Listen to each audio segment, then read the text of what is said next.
Welcome everyone. आज हम पढ़ेंगे क्लास 7 का motion and time NCERT part number 1। तो मैं हूं आपका साइंस सर। चलिए आज का वीडियो स्टार्ट करते हैं। सबसे पहले हम समझेंगे द टॉपिक मोशन। मोशन क्या होता है ये सब। अच्छा, तो आप मान लीजिए कि आप घर से स्कूल तक जाएंगे और जाने में आपको 5 मिनट का समय लगता है। तो अगर आप यहाँ से घर तक 5 मिनट पर जाएंगे तो क्या होगा, आप डिस्टेंस कवर करेंगे। सपोज कि आपका स्कूल का डिस्टेंस आपके घर से 1 किलोमीटर है, 1 किलोमीटर। तो जब आप 1 किलोमीटर कवर करेंगे तब टाइम लगेगा। तो जब कोई ऑब्जेक्ट टाइम के रेस्पेक्ट पर कोई डिस्टेंस कवर करता है उसे हम कहेंगे मोशन। देखिए, सब ऑब्जेक्ट टाइम के रेस्पेक्ट पर पोजीशन नहीं चेंज करता। जैसे कि आपका घर हमेशा रेस्ट पर रहता है। तो मोशन किसको कहेंगे? जब कोई ऑब्जेक्ट अपने टाइम के रेस्पेक्ट पर पोजीशन को चेंज करेगा तब उसको हम मोशन करेंगे। और इसीलिए आप ऐसे लिखेंगे कि मोशन होता है if an object keeps on changing its position. जब पोजीशन चेंज करता है with time it is called motion. Time के रेस्पेक्ट पर, तो इसको हम मोशन कहेंगे। अब देखिए, जो मोशन है वो भी अब 2 टाइप्स के मोशन आपके सिलेबस पर है। पहला है linear motion and next circular motion. तो लीनियर मोशन और सर्कुलर मोशन इसे हम समझेंगे और इस पर क्या डिफरेंस होता है ये सब कुछ देखिए। तो सबसे पहले हम समझते हैं लीनियर मोशन को। देखिए, लीनियर मोशन जब कोई ऑब्जेक्ट हमेशा स्ट्रेट लाइन पर मूव करता है उसे हम कहेंगे। जैसे कि अगर कोई बाइक चल रहा है और हमेशा स्ट्रेट लाइन पर, मतलब रोड पर एकदम स्ट्रेट लाइन पर चलेगा, तो उस बाइक के उस मोशन को हम स्ट्रेट लाइन मोशन कहेंगे। और भी हो सकता है, अगर कोई इंसान सपोज कि रस्सी पर चल रहा है तो एकदम सीधा चलेगा, एकदम स्ट्रेट पाथ पर चलेगा, सेम डायरेक्शन पर चलेगा, तो उसको, उस ऑब्जेक्ट के, उस इंसान के मोशन को हम कहेंगे क्या? Linear motion. तो लीनियर मोशन होता है, देखिए, the object which is moving in a straight path, the motion of this object is linear motion. अब लीनियर मोशन पर ऑब्जेक्ट का जो डायरेक्शन है, डायरेक्शन हमेशा सेम रहता है। ठीक है, डायरेक्शन हमेशा सेम रहता है। अब हम समझेंगे सर्कुलर मोशन को। तो जब कोई ऑब्जेक्ट एक सर्कुलर पाथ पर ऐसे मोशन करता है तो उस ऑब्जेक्ट के मोशन को हम कहेंगे सर्कुलर मोशन। देखिए, अगर एक फिक्स पॉइंट के ऐसे कोई ऑब्जेक्ट ऐसे मूव करेगा सर्कुलर पाथ पर, तो इस ऑब्जेक्ट का जो मोशन रहेगा उस मोशन को हम सर्कुलर मोशन कहेंगे। जैसे कि हमारा अगर सन के चारीधर जब कोई अर्थ घूमता है, जब अर्थ घूमता है तो वो सर्कुलर पाथ पर घूमता है, तो उस ऑब्जेक्ट का, मतलब अर्थ का जो मोशन रहेगा उसे हम सर्कुलर मोशन कहेंगे। और भी हो सकता है, अगर कोई न्यूक्लियस को जब कोई इलेक्ट्रॉन ऐसे रिवॉल्व करता है तो वो भी सर्कुलर पाथ पर रिवॉल्व करता है, तो वो सब हो गया सर्कुलर मोशन। अच्छा, तो सर्कुलर मोशन होता है, आप नोट कीजिए, if an object moves in circular path is called circular motion. और सर्कुलर मोशन पर जो डायरेक्शन है, देखिए, हमेशा चेंज होता है, सेम डायरेक्शन नहीं रहता। देखिए, यहाँ पर डायरेक्शन है, उसके बाद यहाँ पर, फिर यहाँ पर, फिर यहाँ पर, फिर यहाँ पर, तो बार बार जो डायरेक्शन चेंज होता है। अब एक चीज आप समझिए कि अगर कोई ऑब्जेक्ट ए पॉइंट से अगर बी पॉइंट तक जाएगा, तो अगर ये ऐसे जाता है और एक ऐसे जाता है, तो किस पर टाइम कम लगेगा? ऑब्वियसली इस पर टाइम कम लगेगा और इस पर टाइम ज्यादा होगा। तो आप याद रखेंगे कि जब कोई ऑब्जेक्ट स्ट्रेट लाइन पर मूव करता है, इसका मतलब स्ट्रेट लाइन मोशन पर जब कोई ऑब्जेक्ट रहता है तो उसको डिस्टेंस कवर करने में सबसे कम समय लगता है। आप ये देख सकते हैं, ए से बी पॉइंट पर यहाँ का डिस्टेंस सबसे कम है, तो यहाँ पर इस पर हम बहुत ज्यादा स्पीड पर जाएंगे, इसका मतलब टाइम बहुत कम लगेगा और टाइम पर इस पर ज्यादा लगेगा। एक और चीज आपको नोट करना है कि the distance moved by in a given interval of time can help us to decide which object is slower or faster। अगर कोई ऑब्जेक्ट स्लो या फिर फास्ट होगा, उसे हम जो टाइम कवर करेगा उस पर हम डिसाइड कर सकते हैं। सपोज कि हम, आपका स्कूल हमने बोला था सपोज 5 मिनट लगता है और आपका मार्केट 10 मिनट लगता है, तो कौन किस पर स्पीड हमको ज़्यादा करना पड़ेगा? ऑब्वियसली मार्केट पर, क्योंकि वहाँ का जो डिस्टेंस है बहुत ज़्यादा है और जब आप स्कूल जाएंगे तो वहाँ का डिस्टेंस कम होगा, तो वो ऑब्जेक्ट वहाँ पर स्लो मूव करेगा और मार्केट पर ज़्यादा स्पीड पर मूव करेगा, फास्टर मूव करेगा। तो इसे आप नोट कीजिए। तो हमने बोला कोई ऑब्जेक्ट कब स्लो और कब फास्ट मूव करता है, इसीलिए हमको समझना पड़ेगा स्पीड। देखिए स्पीड है जब कोई ऑब्जेक्ट एक टाइम के रिस्पेक्ट पर कितना डिस्टेंस कवर करेगा।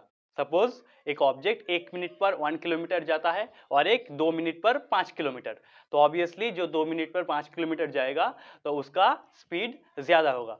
तो स्पीड क्या है? टाइम के रिस्पेक्ट पर जितना डिस्टेंस कवर करेगा वो होगा आपका स्पीड। टाइम के रिस्पेक्ट पर जितना डिस्टेंस कवर होता है। अच्छा, तो देखिए the distance covered by an object in unit time is called speed. तो अगर कोई ऑब्जेक्ट कम टाइम पर ज़्यादा डिस्टेंस कवर करेगा तो उसका स्पीड ज़्यादा होगा, और जब ज़्यादा टाइम पर कम डिस्टेंस कवर करेगा तो उसका स्पीड कम होगा। तो इसका मतलब देखिए जो स्पीड होगा क्या? Distance upon time, distance upon time. अच्छा, तो स्पीड होता है डिस्टेंस अपॉन टाइम। इसको हम ऐसे भी लिख सकते हैं, S is equals to distance by time D by T. तो एस इक्वल्स टू होता है डी बाई टी। तो किसी ऑब्जेक्ट का स्पीड ज़्यादा होने का मतलब क्या है? अगर स्पीड ज़्यादा होगा तो वो ऑब्जेक्ट कम टाइम पर ज़्यादा डिस्टेंस कवर करेगा, और स्पीड कम होने का मतलब क्या है? कि वो ऑब्जेक्ट ज़्यादा टाइम पर कम डिस्टेंस कवर करेगा। एक चीज़ आपको समझना होगा कि किसी ऑब्जेक्ट का स्पीड 50 किलोमीटर पर आवर, इसका मतलब क्या है? तो इसका मतलब होता है कि वो अगर जब ऑब्जेक्ट मूव करेगा तो वो एक घंटे पर कितना डिस्टेंस कवर करेगा? 50 किलोमीटर्स। अब अंदाजा लगा सकते हैं कितना डिस्टेंस होगा? एक घंटे पर 50 किलोमीटर्स। तो इसका मतलब है कि अगर कोई ऑब्जेक्ट 50 किलोमीटर पर आवर की स्पीड पर जाता है तो वो एक घंटे पर 50 किलोमीटर डिस्टेंस कवर करेगा। अब देखिए जो स्पीड है इसका हमको यूनिट निकालना है। यूनिट क्या है? अगर आप किसी दुकान पर जाएंगे और सिंपली कोई चीज़ लेंगे तो आपको क्या बोलना पड़ेगा कि 1 किलो या फिर 2 किलो ये हमें दे दो, या फिर 1 मीटर या फिर 2 मीटर दे दो। तो 1 किलो या फिर मीटर, इसको हम यूनिट कहते हैं। तो स्पीड का यूनिट होगा, देखिए डिस्टेंस, जो डिस्टेंस है उसका यूनिट होता है मीटर एसआई पर, और टाइम का एसआई यूनिट होता है सेकंड। तो स्पीड का यूनिट क्या हो जाएगा? मीटर पर सेकंड, एसआई यूनिट पर। अच्छा, तो इस एसआई यूनिट हुआ। अब सीजीएस यूनिट पर जो मीटर होता है वो हो जाता है सेंटीमीटर, और सेकंड ही रहता है। तो स्पीड का एसआई यूनिट मीटर पर सेकंड, और जो सीजीएस यूनिट होगा वो हो जाएगा सेंटीमीटर पर सेकंड। मीटर पर सेकंड ये है आपका बड़ा यूनिट। जब कोई ऑब्जेक्ट ज़्यादा डिस्टेंस कवर करेगा तो उसको हम मीटर पर सेकंड पर मेजर करेंगे, और जब कम डिस्टेंस कवर करेगा तो उसको हम सेंटीमीटर पर सेकंड पर मेजर करेंगे। अब हमने जो s equals to D by T निकाला था उससे कुछ न्यूमेरिकल करेंगे। देखिए हम आपको एक करके दिखाते हैं, फिर आप अच्छे से कर सकते हैं, बहुत ही इजी है। अच्छा, तो ये हो गया। देखिए कैलकुलेट द टाइम, आपको टाइम कैलकुलेट करना है of an object which has traveled 200 meters in the speed of 5 metre पर सेकेंड। अच्छा, तो यहाँ पर आप देखिए लिखेंगे गिवन।